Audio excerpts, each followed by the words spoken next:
Well, it's been official today. Bad Batch is back. And I think it's safe to say that every Wednesday from now on is pretty much going to be a Star Wars day. Because this was the same month that Andor released. And also, quite possibly when we might get more announcements. But the first 2 episodes of The Bad Batch, Season 2, just came out. So, Wrecker, Hunter, Omega, Tech, Echo are all back. Everyone's favourite band of clone misfits have returned for another series of adventures, with a 2-part story following them doing their usual job for their crime boss. And this one could be one of the most interesting yet. Bad Batch has really sort of given us a very good look into the early Empire. Just sort of in the intermediate time after the Clone Wars. And I think some time has passed between the end of Season 1 and the start of Season 2, because Echo's clothing has changed. She looks like she might be a little bit taller, but also the fact she has a new hairstyle, and their armor's changed. They replaced some of the stuff with their armor. In the trailer, I think Echo, they've still got their original weapons, spoiler alert, but we won't know when for sure. But it's safe to say the fact that this 2-part has been certainly an excellent one, to say the least. We're seeing, arguably, the whole scheme's basically around getting Count Dooku's treasure, which was quite nice to see, in the fact that, once again, we're seeing definitely a lot of asset reusability, but also at the same time, we're seeing quite a fair few interesting ideas thrown around. One of these new ideas I think that was good in the first episode, I think, was just the fact that this was an opportunity, and the fact that Echo and Hunter are having a disagreement. Echo wants to use that money to help people, whereas Hunter pretty much he just has other things on his mind. Omega's his biggest priority at the minute. And at the moment, he just wants to find a nice place to hide. It's sort of like this living hand to mouth is not going to do much at all. And at the same time also, quite possibly maybe the fact that what Echo's suggesting could be what I think a lot of people are going through at this particular time, which is rebellion. We're also seeing some more interesting ideas as well. We've still got the V-Wings as the primary Imperial fighter, and the Empire's still using clones. Evidently the fact that lots of the commandos and the TK trainers, it's going to take some time before I think the Stormtroopers are fully ready. But one of the interesting things about this 2-episode arc was the fact that the Mama Timba actually has other connections in the criminal underworld, such as a pirate boss who's planning to get them some treasure. That's where they got the job from. And that was quite interesting to see, the fact that she knows people within the criminal underworld, and the fact, of course, the fact the Empire's going everywhere.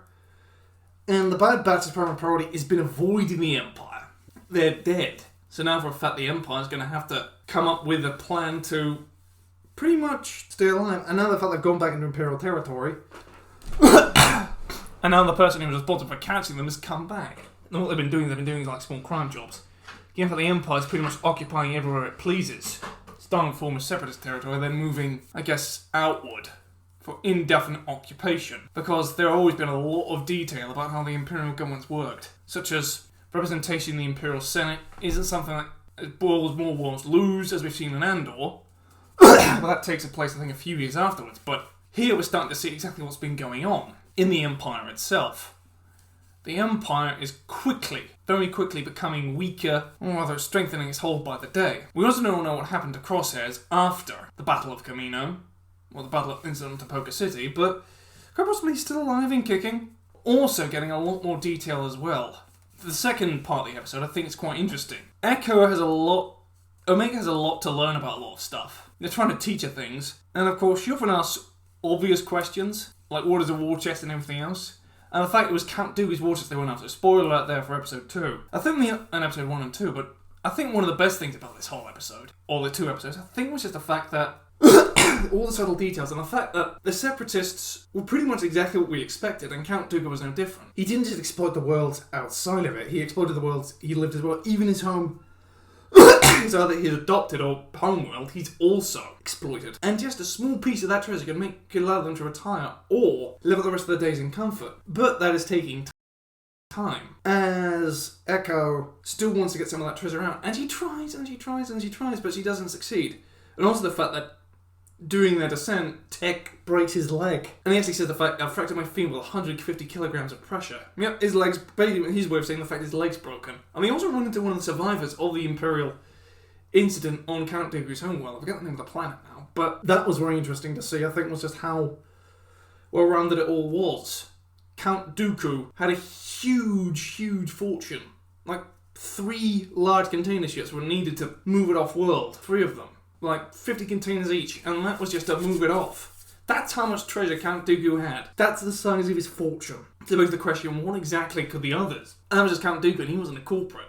So think about Newt Gunray or Techno-Union fortunes, that sort of thing. The other brilliant attitude about the whole thing was the fact that the rise of the Empire is still very much on shaky ground, but already signs of corruption, signs of what could happen if things go south for someone, it was already starting to become clear. Because the man who was in charge of the Bad Batch operation, who believed killed them, contacted the Captain Wilco, who seemed to be popped up from time to time, who was put in charge of it, and Captain Wilco says the fact he won't falsify a false report, and he gets shot. That was interesting detail. We're already starting to see the fact that the Empire is already being very creative with the truth, or some Imperial officers are being very creative about the whole thing. It's almost like this is the kind of attitude that's going to cause trouble later on down the line. I mean, one speculation, it does seem to be the fact that there's going to be a lot of problems.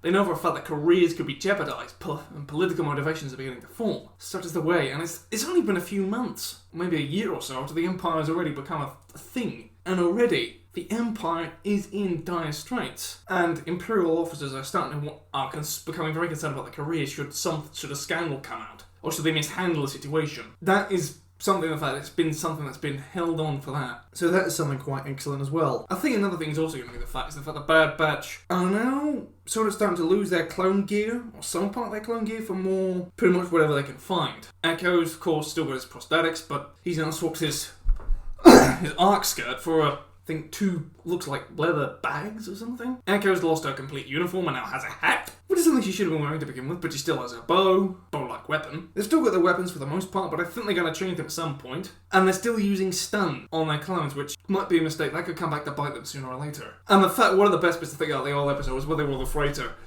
and a clone comes up, and he recovers from being stunned and then gets stunned again. I think multiple stunners in Star Wars can't be healthy. You're like, ow! I probably went, not again! Stunned twice. Oh, that's got to be one of the best moments about the whole thing. It's just nice the fact we've seen the second season of Bad Batch, and they've decided that Wednesday's the day for it. I think that's what they're going to do.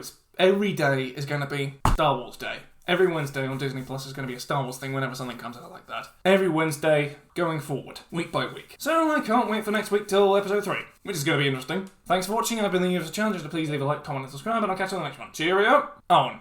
Happy New Year, everyone!